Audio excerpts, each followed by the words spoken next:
వి gold trusted gold buyers. మీరు తాకట్టు పెట్టిన బంగారాన్ని విడిపించి ఈ రోజు ఉన్న మార్కెట్ ధరకు కొనబడను.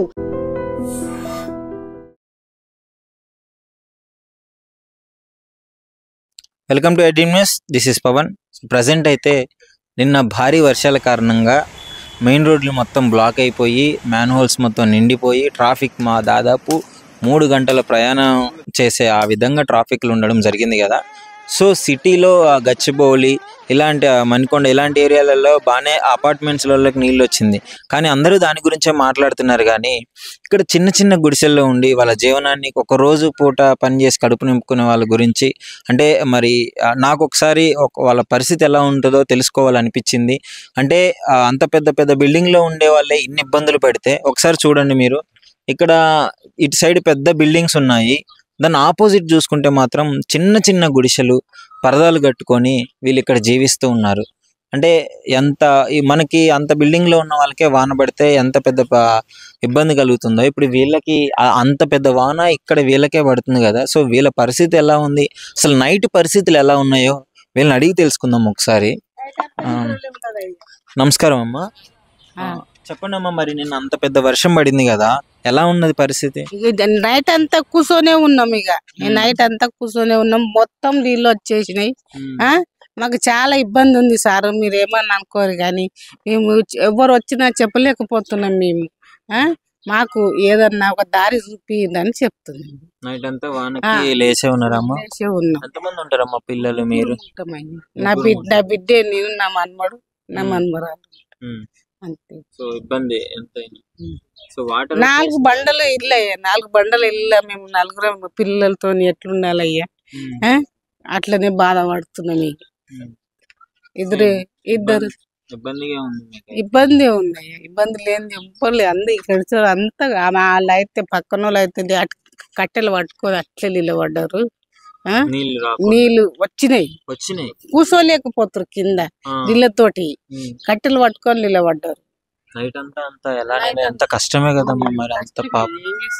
ఇక ఈమె అయితే అసలు నీళ్ళు వచ్చి మొత్తం నీళ్ళే మొత్తం వాళ్ళకు ఇంటి నిండా. ఇక గొల్లు వేసి అక్కడ వాళ్ళు కిరాయికి పోయి వాళ్ళ కిరాయికి ఉన్న దగ్గర పండుకుంది, వేరే దగ్గర పండుకుంది. ఇంట్లోకి నీళ్ళు వచ్చినాయని పక్కన వాళ్ళ ఇంటికి వెళ్ళిపోయినారు, పక్కన ఇంటికి పోయి పండుకుంది. మరి ఇంత పరిస్థితి అంటే ప్రతిసారి వానపడ్డ ప్రతిసారి మీకు ఇలానే ఉంటుందమ్మా?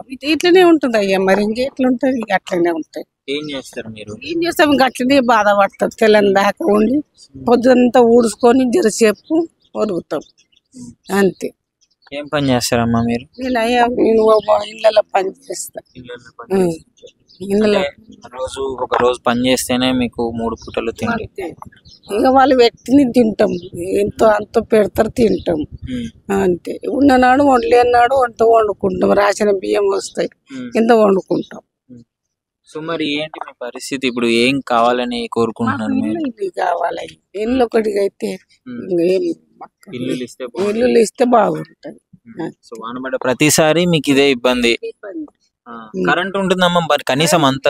కరెంట్ మాకు మీటర్ లేదు, వాళ్ళకి అక్కడ నుంచి ఒక్కరు తీసుకున్నారంటే మీటరు అవి 50 ఇళ్ళకి వచ్చింది మీటర్. ఆయన ఎవరో డబ్బులు ఉన్నాయన డబ్బులు పెట్టి వాళ్ళు తీసుకున్నారు. అంటే ఆస్తి ఉన్నది ఆయనకు, ఆస్తి పెట్టి తీసుకొని అందరికి ఇచ్చిర్రు అన్నమాట కరెంట్. ఇప్పుడైతే మీకు గవర్నమెంట్ నుంచి ఏమైనా సహాయం అందితే బాగుంటుందని కోరుకుంటున్నాం. సహాయం కావాలని కోరుకుంటున్నాం. మాకు ఎక్కడ పోయి అడగాలనో మాకు తెలియదు, మేము ఎక్కడ పోవాలనో మాకు అంత ఐడియా లేదు. అది. నమస్కారం అమ్మా. చూడు ఎక్కడమ్మా మీ ఇల్లు? ఎక్కడ? ఇక్కడేనా? అసలు ఏంటి ఎలా ఉంటది పరిస్థితి వానలు పడ్డ? వాన వస్తే నైట్ అంతా కూర్చొని ఉంటుంది, మొత్తం ఉరుస్తుంది, పిల్లలు ఉండరు. నైట్ 4 పిల్లలు కూర్చోడం వస్తుంది. చాలా ఇల్లు గిట్ట నిండిపోతే బయట ఎవరింట్లో పక్క పంటి పడుకుని వచ్చినట్టు బయట వాళ్ళని అడిగి వాళ్ళ దగ్గరికి షెల్టర్ కోసం వెళ్ళడమే, పడుకుంటాం.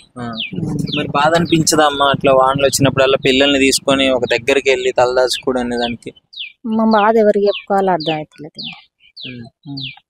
ఏంటి నైట్ పరిస్థితి ఎలా ఉంది చెప్పండి? ఫస్ట్ నైట్ వర్షం పడితే అసలు పడుకోలేదు పిల్లలు, నేను కూర్చొనే ఉంటాం. ఇంకా ఏడ గుడిచి కూలిపోతుందో భయంగా ఉంటది.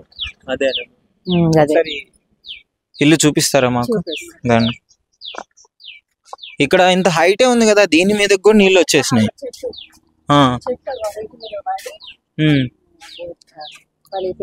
సో చూస్తున్నారు కదా ఇక్కడ, అంటే ఇటు సైడ్ అండి, అక్కడ ఇల్లు పాపం, అంటే వీళ్ళ పరిస్థితి ఎలా ఉందో చూడండి.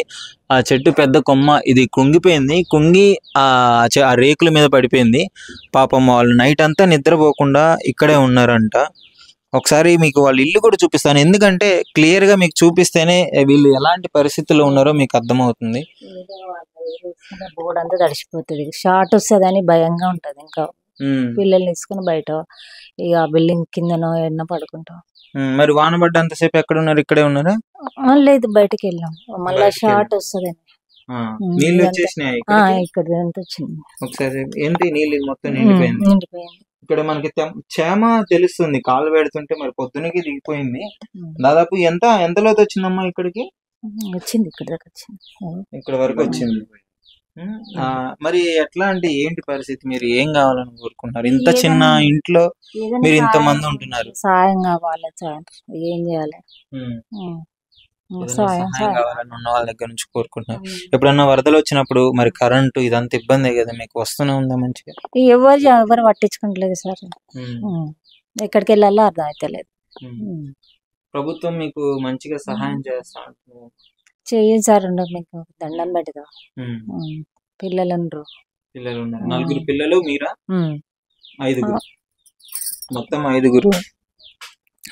కరెక్ట్ గా కూర్చుంటే ఒక 2-3 ఉండడానికి కూడా సరిపోని ప్లేస్ లో 5గురిని వేసుకొని, ఇంత మీరు ఇల్లు ఎంత ఇరుగ్గా ఉందో చూడండి. ఇందులోనే పాపం ఇంత వర్షానికి కూడా ఉంటున్నారు. మరి వీళ్ళ పరిస్థితిని అర్థం చేసుకొని కొంచెం గవర్నమెంట్ కనికరించి వీళ్ళకి ఏదో ఒక సహాయం చేస్తే, వీళ్ళకి కొంచెం ఆ ఇండ్లు ఏదో అడుగుతున్నారు అదొక్కటి ఇప్పించే ప్రయత్నం చేస్తే బాగుంటుందని, మొత్తం ప్రూఫ్స్ కరెక్ట్ గా ఉంటే, అన్ని లీగల్ గా ఉంటే, వీళ్ళు దానికి కొంచెం వాళ్ళకి అవగాహన కలిగించి, వీళ్ళకి పాపం ఏం తెలియదు, ఎక్కడికి వెళ్ళాలో కూడా తెలియని పరిస్థితి. దండం పెడతాం. ఇక్కడ వర్షం వస్తే ఇల్లంతా నానిపోతుంది. పిల్లలు 2 మంచం మీద వంటారు. పిల్లలు 2 నేను నా బిడ్డ కింద వంటాము. మేము తడిచి ముద్ద అయిపోతున్నాము. మాకు ఇంత చిన్న 4 ఉంటాం.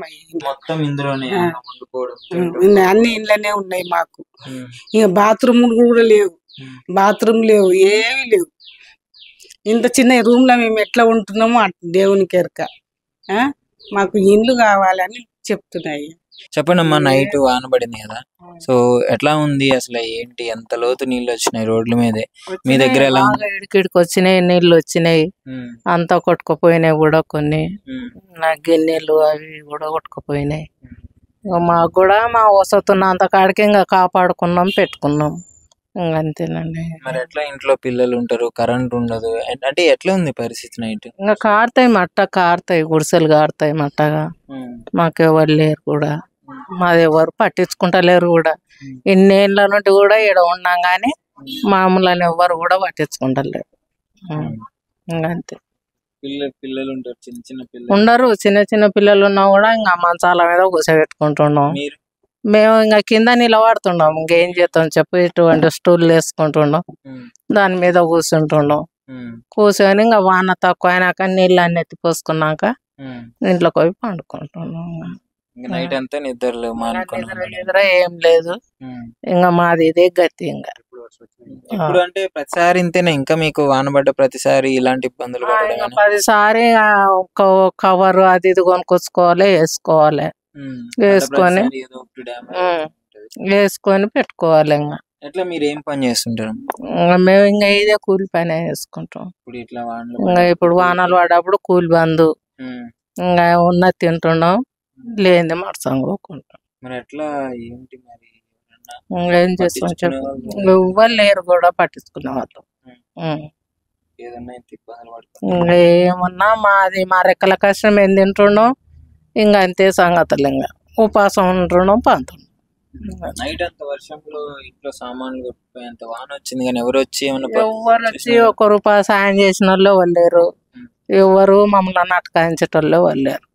అంత బిల్డింగ్లు ఉన్నా కూడా అయ్యో గుడిసెలు కదా ఇట్లా ఇబ్బంది పడుతున్నారు కదా అని కూడా ఏం లేదు. ఇంకా మా తిప్పలు మేమే వాడుకుంటున్నాం, అంతే. నిజంగా ప్రస్తుతం ఉన్నటువంటి సమాజం దేనికి ప్రయారిటీ ఇస్తుంది? ఆర్థిక సంబంధాల చుట్టూ మాత్రమే తిరుగుతుంది. మళ్ళీ ఎన్నికలంగానే చాలా విరక్తి కలుగుతుంది. మంచి అనిపిస్తుంది కదా, లేడీస్ కూడా ఛాలెంజింగ్ జాబ్స్ చేసినప్పుడు చాలా బాగుంటది. ఫుడ్ డెలివరీ ఇవ్వటానికి వెళ్ళినటువంటి డెలివరీ బాయ్ అనిల్ పై కళ్ళ ముందు